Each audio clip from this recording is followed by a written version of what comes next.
disability in North India was not a perspective of empowerment. That may have contributed to me wanting to mask the fact that I actually had an eye condition, because it made me feel lesser of a person. It's pity versus compassion. Those two very different things. Telling people that I needed some extra support in producing my best quality work. Because I walked into such a high performance environment, I did not want people to feel that I could not operate at the same level that was expected in that environment. There was no precedent for someone being really successful with a vision impairment in computer science. I just had to take a chance.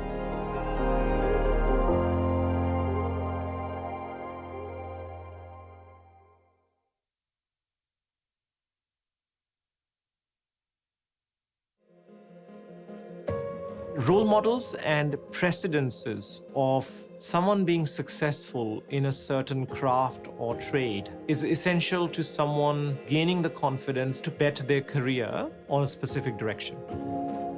I think it's that combination of humility, growth mindset, and then this insatiable appetite to stay current and to be the very best that he can be. And in that context, he's been a role model for many of us for many years. I can channel my passion and my innovation and my experiences in overcoming obstacles and adversities in a way that now I just would not give up. Spontaneously, my mind is programmed to look at every specific challenge as a problem that needs to be solved.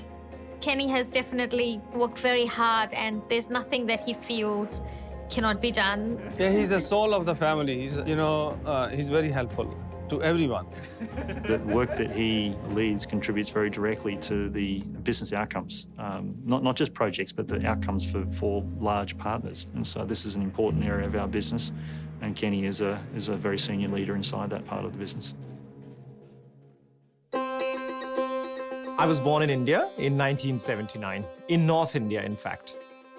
I had the absolute pleasure to live in a region which was in the countryside of North India, and especially around the April time frame, that very strong green fragrance of crops being harvested. Yeah. So that's a very distinct memory. I'd actually say it was a very normal but privileged life in India. We actually did have a lot of support, and we had house help basically 24 hours a day. That person helped in cooking, that person helped in cleaning, and we did have a driver for a car as well, yes. We were a happy family. We are a family of doctors, and yes, so quite well off. India is a very, very communal society. We basically knew most of the neighbors in our street, and we could essentially walk into any neighbor's house and have a meal as kids. There was a whole thing about it being a very small, close-knit community. So there's a very strong communal element there. This is Kenny, 4-year-old, with our friends. This is Kenny. Kenny was actually a very good child, yeah, right from the beginning. He's a big problem solver. He tries to solve everyone's problem, even if it's beyond his reach.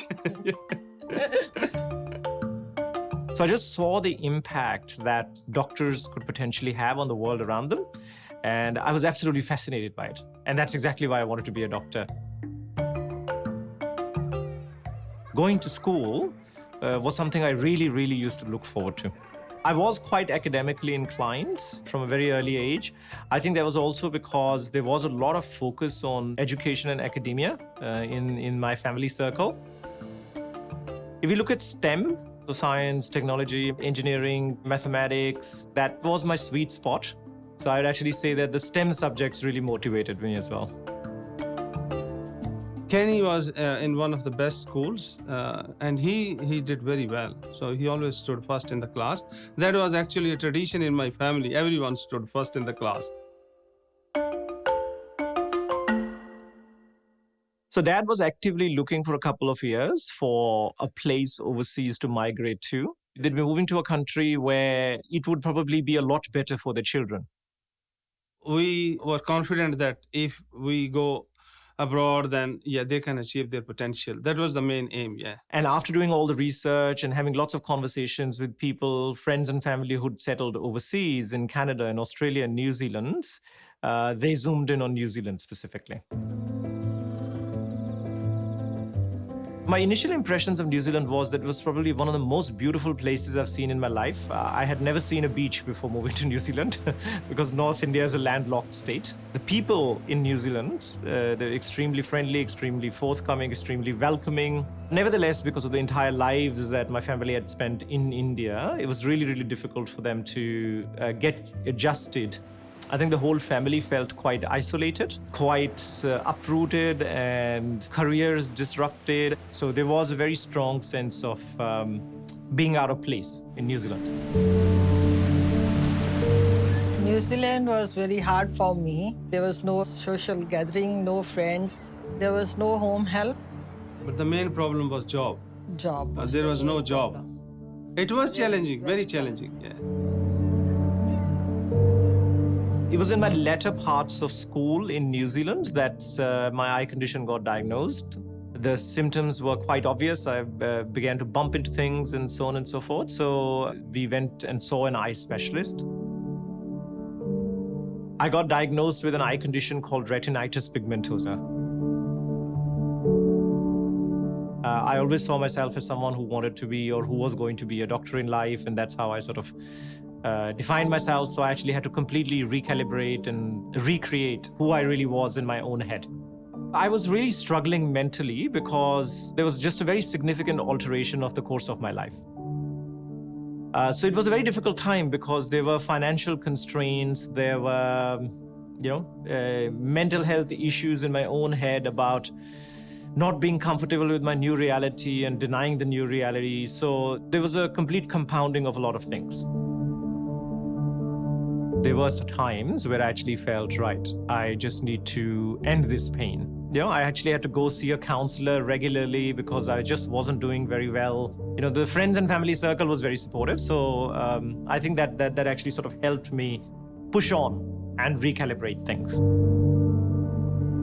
I used to read for him for hours together, especially when there was exam.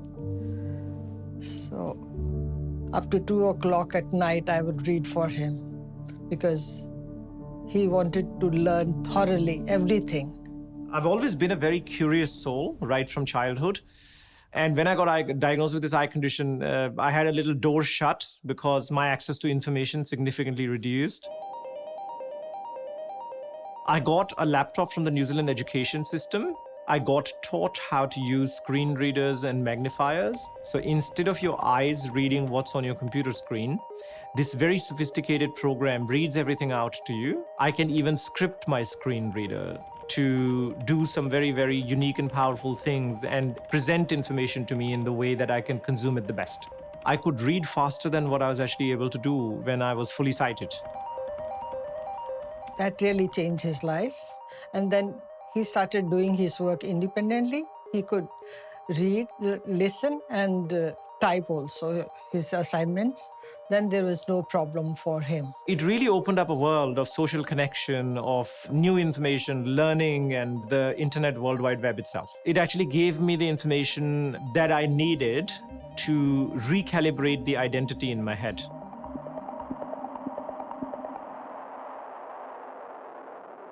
I was told that there was precedence of people with some kind of an eye condition pursuing a degree in law, right? And commerce, I thought, right, that's from a career perspective, commerce and law together might actually be a strong value proposition in the corporate sector. I mean, I actually had no intention of pursuing these specific careers, but I got into discussing these possibilities because medicine was not going to be a possibility any longer. Right? It's just keep sitting there. It's a very important task. When it is done, they'll come. I do the same thing as well. Once she's cleaned up the whole kitchen, I'll be like, we need some help. That's a bit like Indian police. All the Right at the end. Do you need any help? So Tina's family has a very similar story to ours. Her family migrated to New Zealand as well. I met her in a social setting, I think in sort of 1998, 1999. I met him a couple of days after I reached New Zealand. I was really disorientated from just such a big move and change in life. And I found that friend in Kenny over that time whom I could really talk to and who would understand what I was going through. We came from a similar part of the world, so there were a lot of common things behind the scenes as well. And I guess all of that together helped us, help each other and create a very strong bond together. We're actually exact opposites of each other. Kenny, super chatty, loves having friends around, and he's kind of the life of the party. And I'm actually the exact opposite. I'm super introverted. So we were really chalk and cheese as people and as personalities. I actually asked her over a phone call, do we see ourselves more than friends? I was like, yeah, let's do this. It's pretty cool. So we started dating in 1999. We've been together for 21 years now. At uni, Kenny was surrounded by lots of mates. It was very good seeing him with his friends, but sometimes it felt like he was trying to be someone maybe he was not, almost as if he was trying to make up for something. That was the time when I was in denial. And at any cost, I wanted people to feel that I did not have an eye condition at all. And that in itself became quite a limiting factor. From the part of the world where I came from, where I was born, if you had a disability, you were considered lesser of a person, someone that needed to be looked after rather than someone who was an equal contributor to the world around them. In a certain way, that may have contributed to me wanting to mask the fact that I actually had an eye condition because it made me feel lesser of a person. I was masking my eye condition so I could fit in, so I could feel that I belonged to my university crowd and that I wasn't an outcast. In the first 6 months of my commerce degree, I realized that is not something I wanted to do. I did not enjoy it one bit. With law, it took me a little longer to figure out that law was not something that I wanted to pursue as a career in my life. My calling really lied with computer science, and that's what I ended up pursuing throughout the course of my career. So there was a very strong sense of empowerment that I felt when I embarked on the computer science degree. I felt that if I really could make computers work for myself, then I could be a lot more productive and a lot more effective in life. I used to write little code segments in a language called Java at the time for family friends and their kids, programs that would randomly throw mathematical questions at young kids and get them to respond to it and then reward them for it. I actually found very strong passion in computer science. I just felt that the more I learned computers, the more I actually had a safe space where I could express my creativity and do things without constraints. So it was very empowering.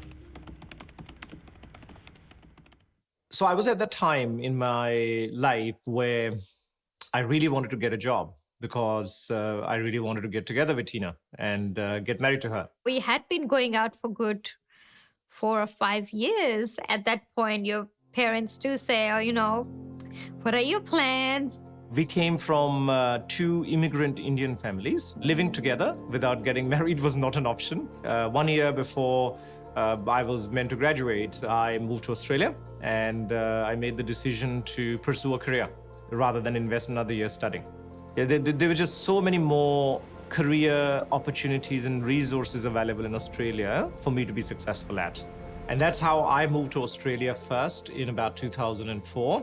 And we did the long distance thing for almost 2 years, me being in New Zealand and Kenny being here. And so we used to talk to each other for at least an hour every night. The novelty wears off after a couple of months, and then you're just like, can we just stop this and just get on with normal relationship, really? Then I moved to Australia. I applied for a lot of software development jobs because I actually felt that I had strong skills in that vocation. And Vision Australia was newly founded at the time. They were in the process of creating their first unified Vision Australia branded website. And they were looking for a web developer. I understood web development really well from the perspective of making that web development as inclusive as possible. So when I got a call from the hiring manager at the time, informing me that I had been chosen for the role, That was a permanent role we were waiting for. So I immediately called Tina, and Tina was delighted. We fixed the date for the wedding. We got married in 2006.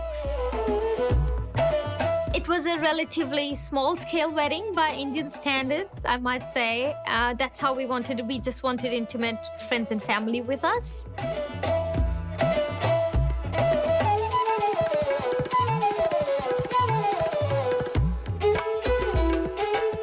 And when Kenny and I moved to Melbourne, we absolutely loved it. And that's where we made our life.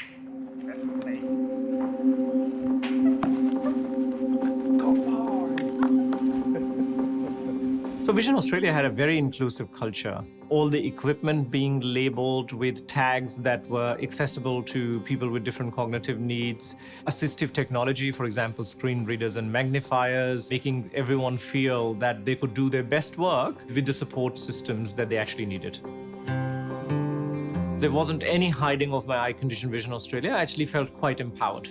I was given a lot of opportunities to learn and grow. After becoming a web developer, I became a team lead, and then an architecture and development manager after that. We had a Microsoft partner consultant come in one day to implement business intelligence for us. He and I got talking, and he saw the way I operated Microsoft tech. I got a reach out from one of the engineering leads in the SQL Server team, and they basically said to me that would I be open to the idea of coming and spending 4 weeks with their team and giving them a whole raft of feedback on how the software could be designed more inclusively. Essentially, how do you write code in a way that makes your software more inclusive?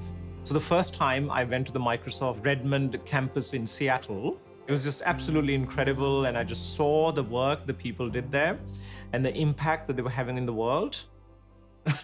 And I think the mind was made up then that I really, really, really wanted to work for the organization.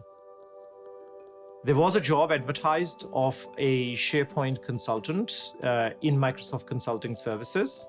There were a lot of interviews involved in that process. We're a very thoughtful employer in terms of the talent that we bring into the company, largely so that we can serve our customers and partners in the most effective way. And we want to make sure, as a result, we have the very best talent that we can find. We want the process to be two-way so that each person who interviews with us gets to know us along the way, and so that they can make the assessment that they want to choose to join us as much as we might choose them. There was a lot of trepidation and a lot of unsurety of whether I had what it took to work for an organization like Microsoft. I went for the job, I went through the entire interview process, and I was not successful. So I was very deeply disappointed that I did not get a role at Microsoft, but I was very determined and I hadn't given up. Another role for a Microsoft SharePoint consultant came up in Melbourne, and I applied for that role, and after around 7 interviews, I was successful for that role, and I was just completely over the moon with that. I mean, that was my absolute dream come true. He had a big celebration when he got into Microsoft. It was, many parties, and we had a good time. In Microsoft Consulting Services, my role was very, very focused on helping Microsoft customers, for example, the big banks, the largest telecommunications providers, mining companies, on deploying Microsoft cloud products and services. I came from an environment which was very highly adapted from an inclusion perspective into an environment which just did not have a lot of precedence of someone with different cognitive needs working in it. I just did not feel very comfortable telling people that I needed some extra support in producing my best quality work. And I ended up spending a lot of time myself magnifying the documents to pick out visual inconsistencies in the document, and where it was appropriate to get Tina's eyes on a specific document, I got her to look at it and provide me feedback. When Kenny started at Microsoft, he asked me to help him out. Little things that we never thought about earlier, things like using PowerPoint, for example, it wasn't accessible. Things like filling out his timesheets at work, that platform again was not accessible at the time. She actually has a very busy job and a very busy schedule as well. Look, I just felt very stressed, and that led to me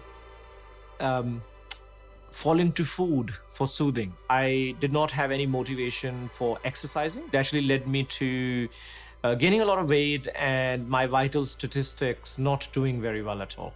We got family history of diabetes from both the sides. Overweight and central obesity and blood pressure, and so that puts him at a risk of diabetes. It took a lot of emotional support from friends and family for me to get through that period. By that time, I had spent about 7 years at Microsoft Australia. I had a reputation of high performance and a reputation of very high standards in the organization. One of our largest events, customer and partner events in Microsoft Australia, is called Microsoft Summit. Steve and his team reached out to me, and they gave me the opportunity to tell my story and to demonstrate the Seeing AI app at the Microsoft Summit in 2018. So I was one of the early users of the Seeing AI app, and I gave the team a lot of feedback on how the app could transform my experience. So here we have the Seeing AI app on my phone, and I have a letter in my hands, and I'm just going to point the Seeing AI app to the letter, and let's see what it says. Enclosed is a copy of the minutes from the recent annual general meeting. How would I tell whether I'm holding the letter the right way up or not? But it doesn't matter, because I can turn this letter around and the app will still recognize the text in it. Enclosed is a copy of the minutes from the recent annual general meeting. I can also point the Seeing AI app at food products in our fridge and across the kitchen, and it'll tell me exactly what's written on it. We can all appreciate the role that technology can play to help level that playing field. I think it's enhanced and, in fact, enriched by seeing it through someone with lived experience and having Kenny step through with us all how our platform could be leveraged and some of the new features that were coming out, I know was eye-opening for many members of our team as they think about other applications for that technology. There were going to be 5,000 people in that summit, so there was a lot of trepidation on my part on whether I wanted to do this or not. But yeah, I made the decision that I do what is necessary to change the perception about someone with a different cognitive need being effective in a high-performance environment. The stage was absolutely bright. In front of the stage, there was this sea of black, essentially. It was very nerve-wracking, extremely nerve-wracking. So, good morning all. My name is Kenny Singh. I'm a cloud solution architect in the One Commercial Partner Organization in Microsoft Australia. It was a coming out moment for me because there's 5,000 people sitting there, and I had to be completely transparent and vulnerable to them on what my eye condition was and how that specific app was making a profound impact in my life personally. We're only getting started. So imagine a world where you actually have Seeing AI or artificial intelligence get to the point where it can actually describe the world to the nth degree to someone who actually has a vision impairment. And finally, what does it actually really mean? To me personally, what it actually means is independence. It means empowerment. As Stephen mentioned earlier, it means a level playing field. And above all, it actually means human dignity. So thank you so much. Cheers. It was a very liberating feeling because now the world was seeing me exactly how I was, and there was nothing hidden. And for me personally, I think it was a huge relief. I had come out, so to speak, and was feeling very empowered. I think any reluctance from that point about being totally upfront about my eye condition, that just disappeared completely. There was an intention in the individuals around me to create a more diverse and inclusive workplace, but it was just not front of mind for organizations as it is today. The real revolution happens when we had a CEO transition, and Satya Nadella, who's a new CEO, in collaboration with our Chief Accessibility Officer, Jenny LeFleury, put diversity and inclusion front of mind for the organization. Since Satya took over, Microsoft in the last 5 years has almost tripled their share price. The fact that when you have diversity and inclusion in an organization, you get much more diverse perspectives to guide your business strategy you can see very tangible impacts to the bottom line of the organization. Today, if I need someone to visually scan my documents for any inconsistency, I don't need to spend countless hours doing that with a magnifier. I can basically just reach out to a specific email address to have a look at the formatting of the documents and the visual elements of the document. And that's a testament to the transformation of the culture in the organization. The stress levels just directly began to fall, and that had a very significant impact on my health and well-being. I became very interested in getting my health right. Since then, fitness and health has been a passion of mine. So I joined Microsoft as a consultant. Then I got promoted to a senior consultant. And very recently, I became the product manager for cybersecurity and compliance here in Microsoft Australia. The work that he's leading impacts hundreds of thousands of people, maybe more than that, around the world now. Because of our reach into so many countries, the work that he leads will be shared with our teams in the US and, of course, in Europe, and will impact the lives of hundreds of thousands of people. And so I think he's now starting to appreciate that he has this wonderful opportunity to continue to be ambitious about how he can use that passion and how he can have impact. And it's been wonderful to see, because it's people like Kenny that are the heart and soul of Microsoft. I feel that it would have actually helped me a lot in my younger years if I had some kind of a role model who had pursued this career and had been successful in this career and had some tips and insights that they could share from their own experience. So the story that I was actually telling myself was that because I had an eye condition, that somehow made me lesser of a person, and I had to compensate for it. That was the story I was actually telling myself. The story that I had to recalibrate, or that is my story today, is that when I actually bring my full self with all the experiences that I've gained through my life, and bringing my full self to work has meant that my initial perception of feeling lesser of a person because I had this disability to almost feeling empowered, disability becoming my superpower.